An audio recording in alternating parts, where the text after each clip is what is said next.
के हाल का बताई बलम अंग्रेजी में बोलई ससुरे के हाल का बताई बलम अंग्रेजी में बोलई रेजी में बोलई अंग्रेजी में बोलई रेजी में बोलई अंग्रेजी में बोलई ससुरे के हाल का बताई बलम अंग्रेजी में बोलई ससुरे के हाल का बताई बलम अंग्रेजी में बोलई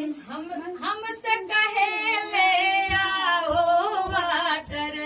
हमसे कहे ले आओ वाटर हम लेके दौड़े पाथर बलम अंग्रेजी में बोलई हम लेके दौड़े पाथर बलम अंग्रेजी में बोलई ससुरे के हाल का बताई बलम अंग्रेजी में बोलई ससुरे के हाल का बताई बलम अंग्रेजी में बोलई हम कब लावई पिया कही कही के वाइफ